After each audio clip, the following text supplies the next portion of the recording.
योगी राम सूरत कुमार, योगी राम सूरत कुमार, योगी राम सूरत कुमार, ஜெய குருராயா. தெய்வ திரு ஜஸ்டிஸ் அருணாச்சலம் ஐயா அவங்களுக்கு கிடைச்ச பகவான்கிட்ட கிடைச்ச திவ்ய அனுபவங்களை ஷேர் பண்ணதை நாம இப்ப அனுபவிச்சுட்டு வந்துட்டு இருக்கோம். இன்னைக்கு ஜஸ்டிஸ் ஐயா சிவகாசி பஜனாசிரம் வந்திருந்தப்ப ஷேர் பண்ண இன்னொன்னு அற்புதமான அனுபவத்தை நாமெல்லாம் அனுபவிப்போம்.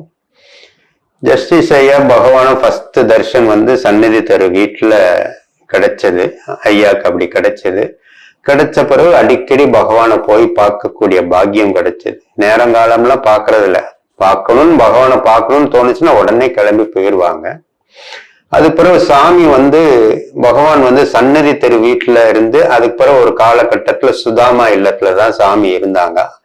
அப்படி இருக்கிற காலகட்டத்துல பகவான ஜஸ்டிஸ் ஐயா எப்பெல்லாம் பகவானை பார்க்கணுன்ற ஒரு ஏக்கம் வருதோ, ஒரு ஆர்வம் வரும்போதெல்லாம் கிளம்பி போய் சுதாமா இல்லத்துல பகவானை பார்க்கறது உண்டு. நேரங்காலம்லாம் கிடையாது, எந்த நேரம் போனாலும் பகவான் ஜஸ்டிஸ் ஐயாக்கு அப்படி ஒரு விசேஷ தர்ஷன்லாம் கொடுத்துருக்காங்க. அதுக்கு பிறகு குறிப்பிட்ட நேரத்துல பகவான எல்லா பக்தர்களுக்கும் தரிசனம் கொடுக்குறாங்கன்றத அறிஞ்ச பிறகு ஜஸ்டிஸ் ஐயா பகவானுக்கு தெரிவிக்கிறது உண்டு. என்னன்னா தான் இன்னைக்கு பகவானை தரிசிக்காக வரணும்னு ஆசைப்படுறேன், எந்த நேரத்துல வரலாம் எல்லாம் சொல்லி கேட்கும் போது பகவான் அந்த டைம்லாம் குறிப்பிடுவாங்க. அந்த டைமுக்கும் ஜஸ்டிஸ் ஐயா கரெக்டா போயிடுவாங்க. ஒரு முறை அப்படிதான் சுதாமா இல்லத்துல பகவான் தரிசனம் எல்லாம் கிடைக்குது. ஜஸ்டிஸ் ஐயாக்கு தான் வர்றேன்னு சொல்ல பகவான் இந்த டைம்ல வர சொல்ல அந்த டைமுக்கு ஜஸ்டிஸ் ஐயா போய் பகவானோட இருந்து பகவானோட தர்ஷனம் அப்படி அனுபவிச்சுட்டு இருக்காங்க. அப்புறம் அந்த தர்ஷன்லாம் முடிஞ்சோன்னா திஸ் பெகர் வில் லீவ் யூன்னு சொல்லி ஜஸ்டிஸ் ஐயா வழி அனுப்புறாங்க. எப்படி வழி அனுப்புறாங்கன்னா, ஜஸ்டிஸ் ஐயாவோட கையை பிடிச்சு சுதாமா வீட்டு வாசல் வெளியில வரைக்கும் கார் அவரோட கார் வெளியில நிக்கிற வரைக்கும் ஏத்தி விடுறதுக்கு வழி அனுப்ப. அப்படி ஒரு விருந்தோம்பல், அப்படி பக்தர்களை கொண்டாடுறது பகவானாலதான் முடியும். அப்படி சேவிக்கிறார் ஜஸ்டிஸ் ஐயாவை. தேவிக்குமாவும் கூட வர்றாங்க. அப்ப கார்ல ஏத்தி விடும் போது ஜஸ்டிஸ் ஐயா கொஞ்சம் கூட எதிர்பார்க்காத ஒரு விஷயத்த பகவான் ஜஸ்டிஸ் ஐயாட்ட கேக்குறாங்க. என்ன கேக்குறாங்க அப்படின்னா, ஐயாவை பார்த்து கேக்குறாங்க, உனக்கு என்ன வரம் வேணும்னு கேளு, என்னோட தந்தை அது உடனடியா இந்த பிச்சைக்காரனை பூர்த்தி பண்ண சொல்லியிருக்காரு, எதுனாலும் கேளு அப்படின்னு சொல்லி கேட்டோன்னா ஜஸ்டிஸ் ஐயாக்கு அது ஒரு பெரிய எதிர்பார்க்காத ஒரு விஷயமா இருந்தாலும் அப்படி ஆச்சரியப்படுறாரு. ஏன் அப்படின்னா, ஏற்கனவே தான் கையை பிடிச்சிட்டு கார் வரைக்கும் நம்மளை வழி அனுப்புற இப்படி ஒரு பகவானோட கருணையை நினைச்சு அவர் உருகி போய் இருக்கிற நேரத்துல இந்த ஒரு விஷயத்த எதிர்பார்க்கவே இல்லை. என்னன்னாலும் கேளு, என் தந்தை இந்த பிச்சைக்காரனும் உங்களுக்காக அதை பூர்த்தி பண்ண சொல்லியிருக்காருன்னு சொல்லி இப்படி ஒண்ணு கேள்வி விட்டுன்னு ஆடி போயிடுறாங்க ஜஸ்டிஸ் ஐயா. அப்ப இதுக்கு என்ன கேட்கணும் அவருக்கு அதன் நேரம் தயாரா கூட இல்லை. ஆனா மனசுல அப்ப பகவான் கேட்டதுக்கு ஒரு பதில் சொல்லணுமே. அப்ப என்ன சொல்றாங்க அப்படின்னா, எப்பயுமே ஜஸ்டிஸ் ஐயா கோயிலுக்குள்ள போகும்போது தனக்குன்னு எதுவும் பெருசா வேண்டதே கிடையாது போல இருக்கு. கோயில்ல இருக்கிற பகவானை பார்த்து, அந்த சிலாமூர்த்தியை பார்த்து உலகத்துல எல்லாரும் சந்தோஷமா இருக்கணும்னு தான் வேண்டுவார் போல. அப்ப கோயில்ல சிலாமூர்த்தியா இருக்கக்கூடிய பகவான் வேற இல்ல, நம்ம கண்ணு முன்னாடி பகவான் யோகிராம் சூரத்குமார் வேற இல்ல. அங்க என்ன வேண்டுவோமோ அதே வேண்டுதலை இப்ப பகவான்கிட்ட வேண்டுவோம் அப்படின்னு சொல்லிட்டு பகவான் ஒரே ஒரு ஆசைதான், உலகத்துல எல்லாரும் சந்தோஷமா இருக்கணும், அந்த ஒரு வரத்தை தாங்க பகவான் அப்படின்னு சொல்லி வேண்ட பகவானுக்கு அப்படி ஒரு சந்தோஷம். தேவிக்கு மாட்ட சொல்றாங்க, தேவகி ஜஸ்டிஸ் இப்படி கேட்டுட்டேன், தனக்கு எது வேணும் அது வேணும்னு எதுவுமே கேட்கல, உலகத்துல எல்லாரும் சந்தோஷமா இருக்கணும்னு அந்த வரம் கொடுங்கன்னு சொல்லி வேண்டாரு. என்னோட தந்தை ஜஸ்டிஸ் ஐயா கேட்ட வரத்தை கேட்டு ரொம்ப சந்தோஷப்படுறாரு அப்படின்னு சொல்லி பகவான் தன்னோட சந்தோஷத்தை அங்க வெளிப்படுத்துறாங்க. வெளிப்படுத்திட்டு ஜஸ்டிஸ் ஐயா வழி அனுப்புறதுக்கு கார்ல எல்லாம் ஏத்தி விடுறாங்க. ஏத்தி விட்ட பிறகு ஒரு ஃபியூ செகண்ட்ஸ்ல திரும்ப ஜஸ்டிஸ் ஐயாட்ட பகவான் சொல்றாங்க. என்ன சொல்றாங்க அப்படின்னா, என்னோட தந்தை ரொம்ப சந்தோஷத்துல நீங்க கேட்ட வரத்தை இந்த பிச்சைக்காரனை பூர்த்தி செய்ய சொல்லியிருக்காங்க. அதனால உலகத்துல எல்லாரும் சந்தோஷமா இருக்க இந்த பிச்சைக்காரனோட அருள் இருக்குன்னு சொல்லி ஆசீர்வாதம் பண்ணி ஜஸ்டிஸை அந்த முக்கு திரும்புற வரைக்கும் பகவான் தன்னோட இரு கைகள் திவ்ய கைகளை தூக்கி ஆசீர்வதித்தே அவரை அப்படி ஒரு வழி அனுப்பி விடுறாங்க. அதை நினைச்சு அவருக்கு அப்படி ஒரு சந்தோஷம், இப்படி ஒரு பகவான் நம்ம மேல இப்படி ஒரு கருணை காமிப்பாங்களான்னு அதை நினைச்சு மனசு உருகிறாரு. காலங்கள் ஓடுது. அப்படி இருக்கிற டைம்ல அவங்க வீட்டுல ஜஸ்டிஸ் அவங்க வீட்டுல அவருக்குன்னு தனியா அபிஷியல் ஒர்க் பாக்குறதுக்குன்னு ஒரு ரூம் இருக்கும். அந்த ரூம்ல வந்து காஞ்சி மகா பெரியவளோட போட்டோ இருக்கும், புட்டபர்த்தி சாய்பாபாவோட போட்டோ இருக்கும், மாதா அமிர்தானந்தமயி அவங்களோட போட்டோ இருக்கும், நம்ம பகவான் யோகிராம் சுரத்குமாரோட போட்டோவும் இருக்கும்.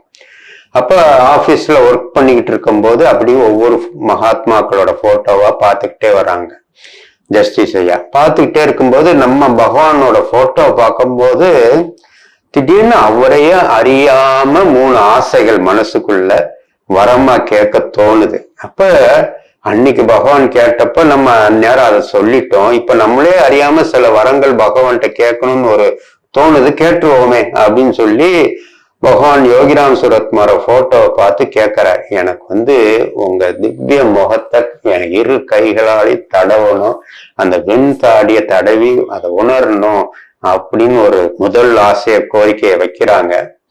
2வது ஆசை என்ன அப்படின்னா, நீங்க முதல் தரிசனம் வந்து எனக்கு சன்னதி தெரு வீட்டுல அந்த ஹால் வந்து என்னோட மனசுல பதிஞ்சிருச்சு. அது ஒரு கர்ப்ப கிரகம் மாதிரி இருந்த இடம்.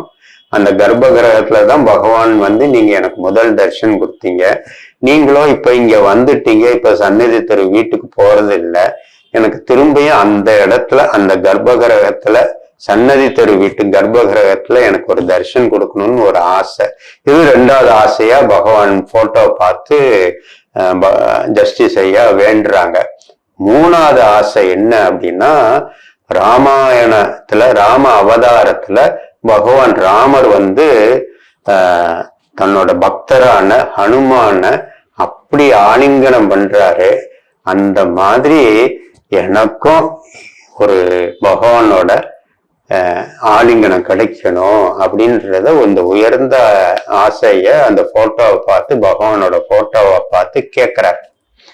அதுக்கப்புறம் ஆபீஸ் ஒர்க் எல்லாம் பாக்குறாரு. அதுக்கப்புறம் ஒரு 2-3 வாரத்துக்குள்ள திரும்பியும் பகவானை பாக்குறதுக்கு திருவண்ணாமலை போகக்கூடிய வாய்ப்பு கிடைக்குது ஜஸ்டிஸ் ஐயாக்கு. போகும்போது இந்த மாதிரி உங்க படத்துக்கு முன்னாடி இதெல்லாம் வேண்டுனேன்னுலாம் பகவான்கிட்ட சொல்லல, பகவானுக்கு தெரியாத விஷயங்கள் எதுவுமே இல்லையா. அப்ப பகவான் வந்து டக்குன்னு முதல் 2 ஆசையை உடனடியா நிறைவேற்றார். என்னன்னா, ஜஸ்டிஸ் ஐயா கூப்பிட்டு அவர் கைகள் தன்னோட திருக்கைகளால அவர் கையை வாங்கி பகவான் தன்னோட திருமுகத்தை ஜஸ்டிஸ் ஐயா கைகள் உணரணும்னு சொல்லி அப்படி வச்சு அவரோட தாடியெல்லாம் உணரும்படியா முதல் ஆசையை பூர்த்தி பண்ணிடுறாங்க நம்ம பகவான். அதுக்கு பிறகு சன்னதி தெரு வீட்டுக்கு ஒரு விஷயமா கூட்டிட்டு போய் அந்த ஹால்ல உட்காந்து பகவான் வந்து ஜஸ்டிஸ் ஐயாக்கு தர்ஷன் கொடுத்துக்கிறாரு. அதான அவரோட 2வது ஆசை. அதெல்லாம் பூர்த்தி ஆனோன்னு ஜஸ்டிஸ் ஐயா பார்த்து பகவான் பார்வையில கேட்கிறாரு, சந்தோஷமா அப்படின்னு சொல்லி கேட்கிறாங்க. ஆனா இன்னும் ஒரு வாரம் இருக்கே, அந்த வரத்தை உடனடியா பூர்த்தி பண்ணல. அப்படி காலங்கள் ஓடுது.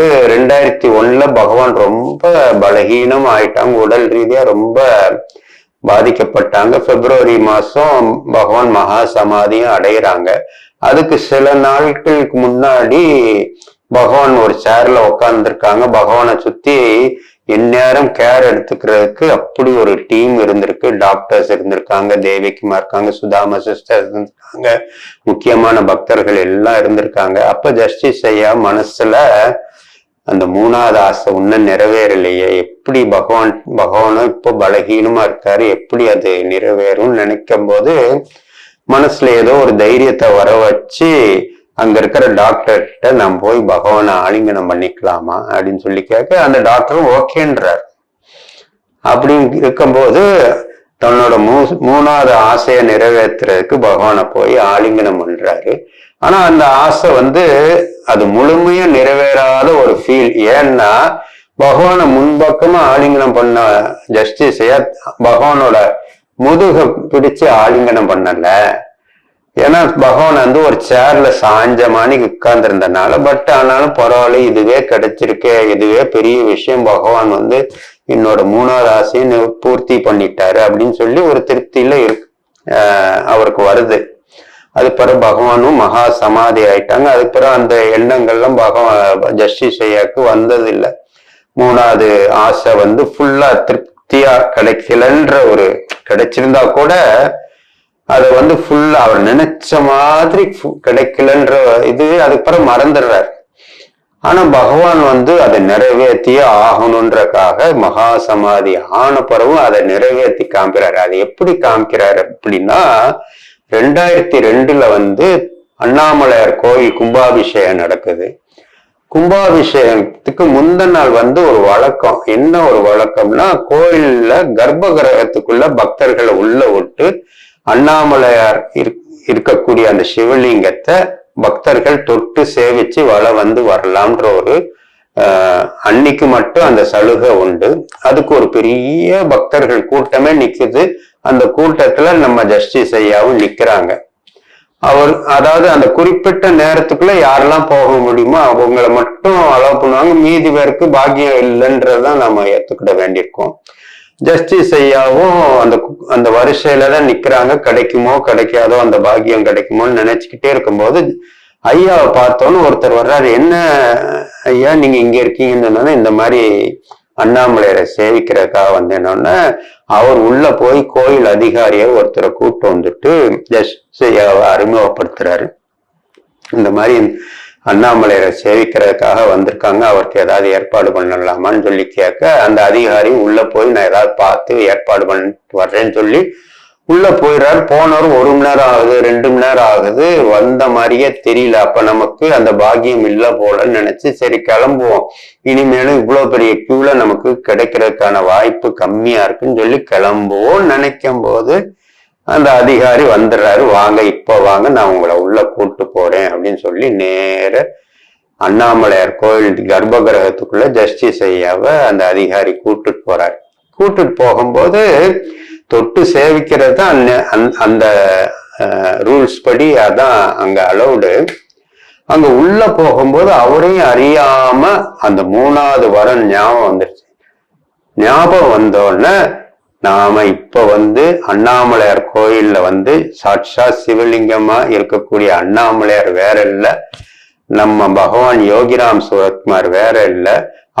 அவர் மனசுல தோணுது, நீ ஆசை தீர என்ன தழுவணும்னு நினைச்சியே, அப்ப முடியாம போச்சு, இப்ப பண்ணிக்கோ அப்படின்னு சொல்லி ஒரு கட்டளை வர்ற மாதிரி உணர்றாரு.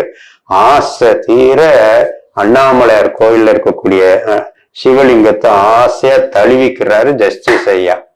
அப்ப மனசுல தோணுது, அன்னைக்கு ஒரு குறையா நான் நினைச்சேன், ஆனா பகவான் பாருங்க என்ன ஒரு கருணை, அதை இன்னைக்கு இப்படி அண்ணாமலையார் வேற இல்ல தான் வேற இல்லைன்னு நிரூபணம் பண்ணி என்னோட கடைசி ஆசைய கூட பூர்த்தி பண்ணி விட்டார் பகவான். அப்பேற்பட்ட கருணாமூர்த்தி நம்ம பகவான் சொல்லி இத அப்படி அனுபவிச்சு சொன்னாரு ஜஸ்டிஸ் ஐயா.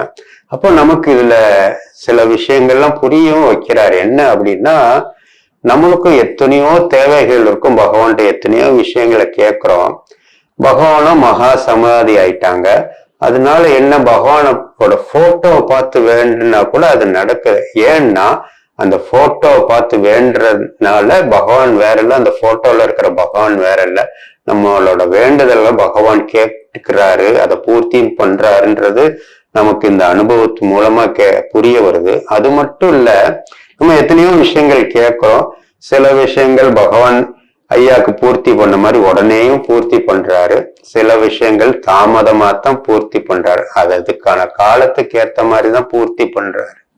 அப்ப நாம வந்து சில விஷயங்கள் நடந்தோன்னு சந்தோஷப்படுறோம், சில விஷயங்கள் கண்டிப்பா பகவான் நடத்தி தான் கொடுப்பாரு, அதுக்குரிய காலம் வரும்போது நடத்தி கொடுப்பாருன்ற ஒரு நம்பிக்கை வரணுன்றதுக்காக தான் ஜஸ்டிஸ் ஐயாக்கு இந்த 3வது அனுபவம் மூலமா நமக்கு புரிய வருது. அதனால நம்மளோட வேண்டுதல்கள் எல்லாத்தையும் பூர்த்தி பண்ற ஒரு கருணாமூர்த்தி பகவான் யோகிராம் சுரத்குமார்ன்றத இந்த அனுபவத்தின் மூலமா நம்மள புரிய வருது. இந்த அனுபவத்தை தான் இன்னைக்கு உங்களோட ஷேர் பண்ண நினைச்சேன். ஜெய் யோகிராம் சுரத்குமார்.